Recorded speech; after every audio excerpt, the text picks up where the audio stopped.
नमस्कार दोस्तों, चैनल पे आपका स्वागत है।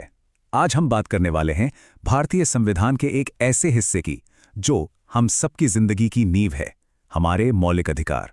और हाँ, इनको याद रखने की एक जबरदस्त ट्रिक भी है, तो बने रहिएगा। तो चलिए सीधे एक सवाल से शुरू करते हैं। क्या कभी सुना है भारत का मैग्ना कार्टा किसे कहते हैं? देखिए, मैग्ना कार्टा इतिहास में एक बहुत बड़ा डॉक्यूमेंट था, अधिकारों का सिंबल।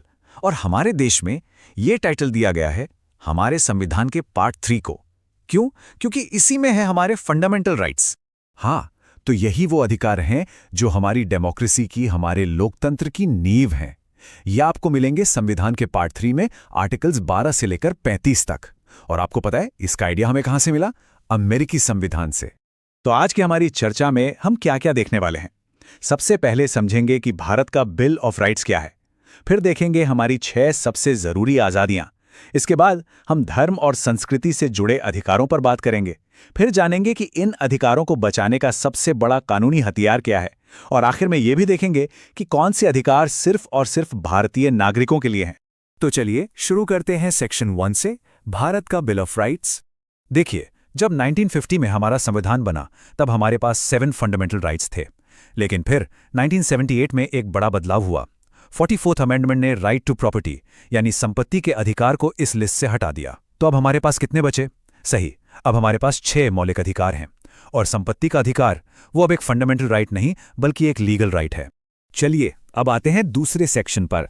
यहां हम उन 6 सबसे जरूरी आजादियों को एक एक करके समझेंगे जो हर नागरिक को मिली हुई हैं। तो ये हैं हमारे वो 6 मौलिक अधिकार: समानता का अधिकार, स्वतंत्रता का अधिकार, शोषण के विरुद्ध अधिकार, धर्म की स्वतंत्रता का अधिकार, सांस्कृतिक और शैक्षिक अधिकार, और सबसे आखिर में संवैधानिक उपचारों का अधिकार। तो शुरुआत करते हैं पहले अधिकार से, राइट टू इक्वालिटी यानी समानता का अधिकार। यह आपको मिलेगा आर्टिकल 14 से 18 में। और इसका मकसद बिल्कुल साफ है, सभी नागरिकों के लिए बराबर के अधिकार। इसके अंदर 5 खास आर्टिकल्स हैं। आर्टिकल 14 कहता है कानून के सामने सब बराबर। 15 कहता है कोई भेदभाव नहीं होगा। 16 सरकारी नौकरियों में सबको बराबर मौके। 17 छुआछूत का अंत। और 18 सारी उपाधियों का अंत। और हाँ, एक बात नोट कर लीजिए, ये जो आर्टिकल 17 है ना, ये एग्जाम्स में बहुत पूछा जाता है। अच्छा, अब बारी है उस ट्रिक की जिसका मैंने शुरू में जिक्र किया था। हमारे संविधान में कुछ आज़ादियां हैं जो थोड़ी कॉम्प्लेक्स लगती हैं, पर मेरे पास उनको याद रखने का एक बहुत मज़ेदार तरीका है। इसे एक कहानी की तरह समझिए। आर्टिकल 19 में 6 आज़ादियां हैं। सबसे पहले आपको बोलने की आज़ादी है, ठीक है? अब जब आप बोलेंगे तो लोग आपको सुनने के लिए इकट्ठा होंगे, है ना? यानी सभा करने की आज़ादी। जब लोग इकट्ठा होंगे तो आप मिलकर एक संगठन या ग्रुप बना लेंगे। फिर आपका ये ग्रुप देश में कहीं भी घूमने के लिए आज़ाद है। घूमते घूमते आपको कोई जगह पसंद आ गई तो आप वहां बस भी सकते हैं। और जब कहीं बस गए तो पेट पालने के लिए काम भी तो करना होगा, तो आपको कोई भी पेशा अपनाने की आज़ादी है। देखा कितना आसान है, बोलने से शुरू होकर पेशे पर खत्म। लेकिन स्वतंत्रता का अधिकार सिर्फ इतना ही नहीं है। आर्टिकल 20 आपको गलत तरीके से सजा मिलने से बचाता है। आर्टिकल 21 ये तो सबसे बड़ा अधिकार है, जीने का अधिकार और पर्सनल लिबर्टी। फिर है 21A जो 6 से 14 साल के बच्चों को फ्री एजुकेशन का अधिकार देता है। और आर्टिकल 22 आपको गलत गिरफ्तारी से बचाता है। और सबसे खास बात यह है कि आर्टिकल 20 और 21 ऐसे अधिकार हैं जिन्हें इमरजेंसी के दौरान भी सरकार सस्पेंड नहीं कर सकती। चलिए अब आगे बढ़ते हैं हमारे तीसरे सेक्शन की तरफ, अंतरात्मा और संस्कृति के अधिकार। इसमें हम देखेंगे कि कैसे हमारा संविधान शोषण के खिलाफ और अल्पसंख्यकों के अधिकारों की रक्षा करता है। यहां 2 बहुत जरूरी आर्टिकल्स हैं, 23 और 24। आर्टिकल 23 इंसानों की खरीद फरोख्त और जबरदस्ती काम करवाने यानी बेगारी पर रोक लगाता है। और आर्टिकल 24 14 साल से कम उम्र के बच्चों से फैक्ट्री जैसी खतरनाक जगहों पर काम करवाने को मना करता है।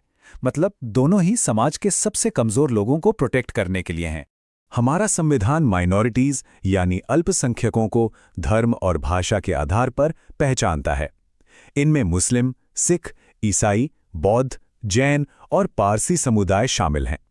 आर्टिकल 29 इनकी भाषा, लिपि और कल्चर को बचाने का अधिकार देता है। वहीं आर्टिकल 30 उन्हें अपने खुद के एजुकेशनल इंस्टीट्यूट खोलने और चलाने का अधिकार देता है। और अब हम पहुंचते हैं इस पूरी कहानी के सबसे जरूरी हिस्से पर। एक ऐसा अधिकार जो बाकी सारे अधिकारों में जान डाल देता है। खुद डॉक्टर B.R. अंबेडकर ने आर्टिकल 32 के लिए कहा था, ये संविधान की आत्मा है और इसका हृदय है। बस इसी एक लाइन से आप इसकी अहमियत समझ सकते हैं। तो आखिर ये आर्टिकल 32 है क्या? ये हम सबको, हर नागरिक को ये ताकत देता है कि अगर हमारे किसी भी फंडामेंटल राइट का उल्लंघन हो तो हम सीधा सुप्रीम कोर्ट का दरवाजा खटखटा सकते हैं। और यही पावर हाई कोर्ट के पास भी है आर्टिकल 226 के तहत। कोर्ट्स इन अधिकारों की रक्षा के लिए रिट जारी करती हैं, जो बहुत पावरफुल कानूनी आदेश होते हैं। तो हमारे पास ये 5 तरह के कानूनी हथियार हैं जिन्हें रिट कहते हैं।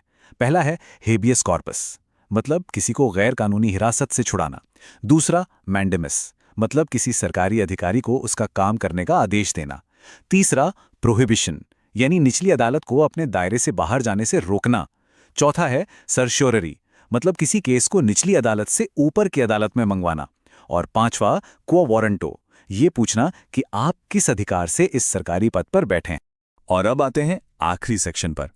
एक सवाल जो अक्सर लोगों के मन में आता है, क्या ये सारे अधिकार सबके लिए हैं या कुछ सिर्फ भारतीय नागरिकों के लिए ही हैं? तो इसे साफ साफ समझ लेते हैं। कुछ अधिकार जैसे आर्टिकल 15, 16, 19 और 29, 30 ये एक्सक्लूसिवली सिर्फ भारतीय नागरिकों के लिए हैं। लेकिन कुछ सबसे जरूरी अधिकार जैसे आर्टिकल 14 यानी कानून के सामने बराबरी और आर्टिकल 21 यानी जीने का अधिकार, ये भारत की जमीन पर मौजूद हर इंसान को मिलते हैं, चाहे वो नागरिक हो या विदेशी। तो अब हम वापस उसी सवाल पर आते हैं कि आखिर इन अधिकारों को संविधान का दिल और आत्मा क्यों कहा जाता है? जवाब सीधा है, क्योंकि यही वो अधिकार हैं जो हर इंसान को एक सम्मानजनक और आजाद जिंदगी जीने की गारंटी देते हैं। ये एक न्यायपूर्ण और लोकतांत्रिक समाज की बुनियाद है। तो अगर आपको ये पूरी जानकारी अच्छी लगी और कुछ नया सीखने को मिला तो इस वीडियो को लाइक जरूर करें। कमेंट्स में बताइए कि आप अगला टॉपिक कौन सा समझना चाहते हैं। और हाँ, ऐसे ही और भी जानकारी भरे वीडियोस के लिए चैनल को सब्सक्राइब करना बिल्कुल मत भूलिएगा। मिलते हैं अगली बार।